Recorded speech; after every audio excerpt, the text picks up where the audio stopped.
Et c'est pour cela on dit que ce pouvoir est imprévisible. Ce pouvoir qui se nourrit de la barbarie peut commettre des actes barbares à n'importe quel moment. C'est pour cela que j'ai parlé du caractère imprévisible de ce pouvoir dans la barbarie, dans la barbarie plutôt.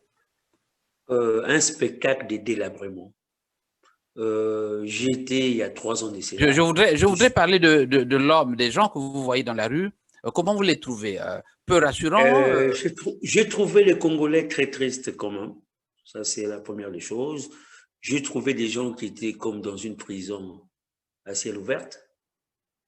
J'ai trouvé un peuple apeuré, affamé et apeuré.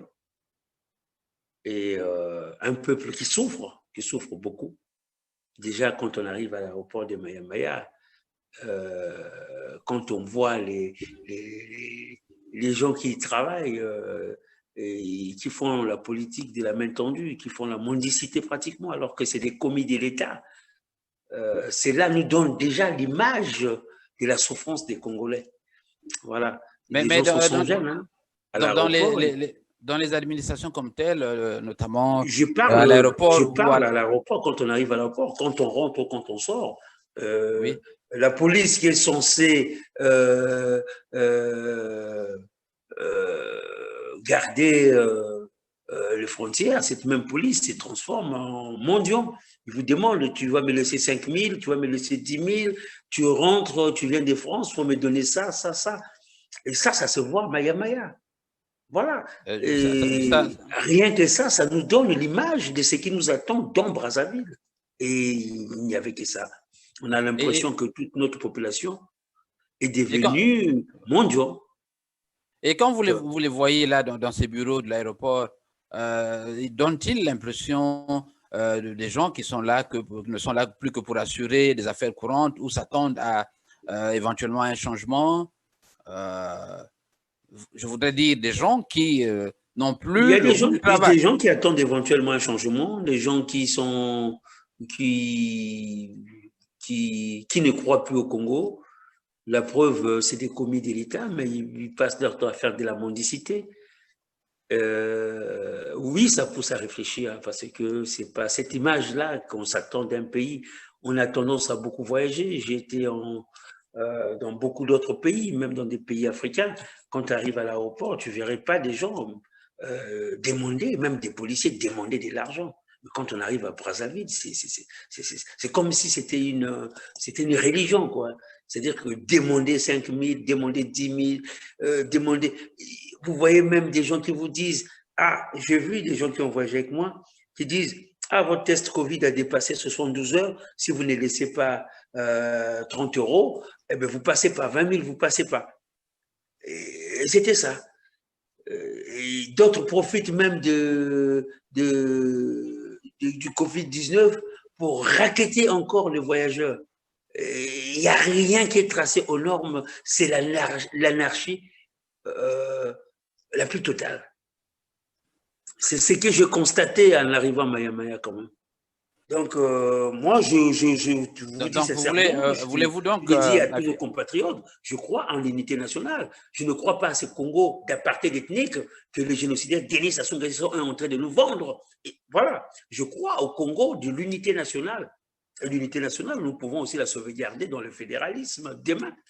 Donc, il y a des nations comme la Suisse, ou le Brésil, ou beaucoup d'autres, ou l'Allemagne fédérale, c'est des nations ou la Belgique, c'est des nations qui sont fédéralisées, mais quand on le voit, ben, ils sont dans l'unité nationale. Voilà, c'est peut-être cette vision-là que nous avons du Congo. Voilà, ce Congo qui a été décimé, ce Congo qui a été défiguré, ce Congo qui a été divisé par des hommes politiques ayant le tribalisme comme idéologie politique. Mais ce Congo-là, nous allons faire en sorte que nous pouvons vivre dans l'unité nationale, mais en fédéralisant le pays. Je vis des gens dire que le Congo est un petit État, qu'on ne peut pas être dans le fédéralisme, mais je pense que le Congo est plus grand que la Suisse, que le Congo est plus grand que la Belgique. Ça n'empêche pas ces États de vivre dans l'unité nationale, mais en étant fédéralisés. Et nous allons le faire au Congo-Brazzaville. Nous allons le faire. Moi, je crois à la compétitivité régionale. Je crois à la compétitivité régionale. Eh bien, c'est cette compétitivité régionale qui va relever le Congo. Parce qu'aujourd'hui, qu'est-ce que nous constatons? Denis Sassou Nguesso va récupérer tous les pêcheurs Mboshi, il les ramène à Brazzaville, il leur donne des postes de responsabilité. Ces gens-là qui arrivent, qui ne sont là que par raison ethnique, mais ces gens-là, ils n'ont pas de compétences, ben, ils font que voler, ils mettent leur famille, ils ont tribalisé les administrations, et le Congo, tout le pays, est en train de sombrer, de tomber vers le bas. Ils sont en train de tirer le Congo vers le bas. Nous allons relever le Congo par le fédéralisme. Et je crois au fédéralisme, je crois à la compétitivité régionale. THU, déjà que selon la version que j'ai reçue, c'est que mon père a succombé d'un AVC et quand il est arrivé au CHU, il n'y avait pas de médicaments où il ne pouvait pas avoir des soins le plus urgent possible et que des gens qui étaient là, qui l'ont amené à l'hôpital, des jeunes, on leur a demandé d'aller acheter des médicaments alors que la personne est agonisant. Et ils sont partis, ils ne savaient pas où aller parce que toutes les pharmacies étaient fermées, qu'il y avait un couvre-feu. Donc, 30 minutes après, mon père a succombé. Donc, voilà, il a succombé sous l'effet même de ce couvre-feu. On ne peut pas mettre un couvre-feu alors qu'il n'y a pas des ambulances dans les quartiers. Maintenant, moi, ce que j'ai le plus vu, c'est la morgue. Déjà, avant d'arriver à la morgue, il faut franchir 2 barrages des policiers. Je n'ai jamais vu ça dans aucun pays du monde, où quand on va dans une morgue, on doit rencontrer la police.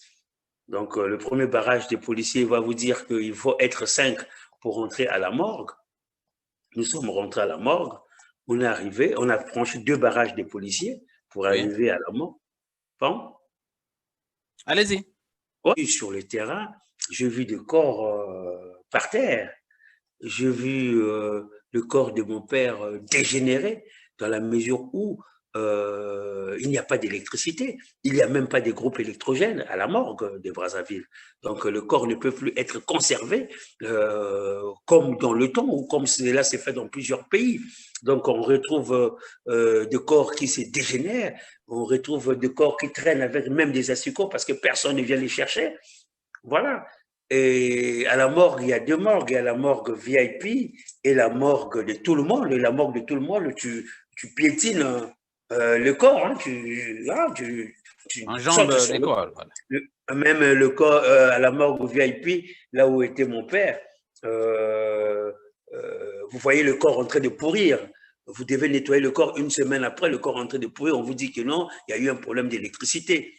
Voyez-vous dans quelle civilisation ce pouvoir nous a conduits.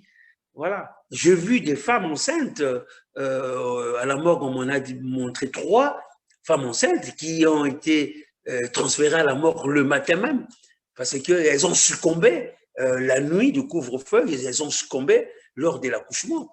Vous voyez que la femme n'arrive pas à respirer, que le bébé est bloqué au niveau de son appareil génital.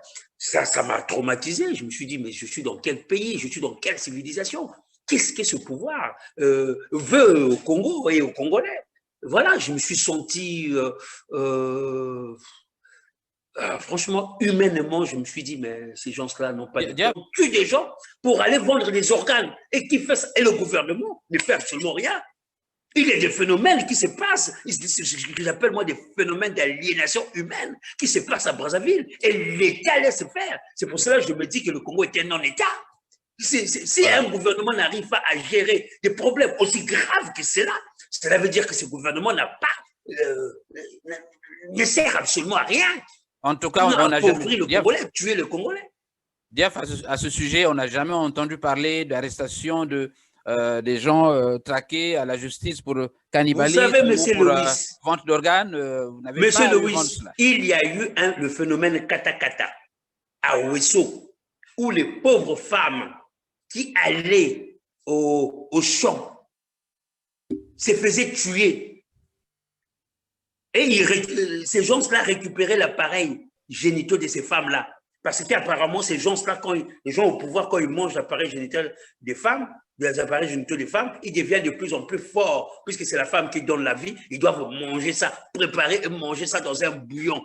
Et celui qui a été arrêté, c'est le maire de Ouesso, l'ancien maire de Ouesso.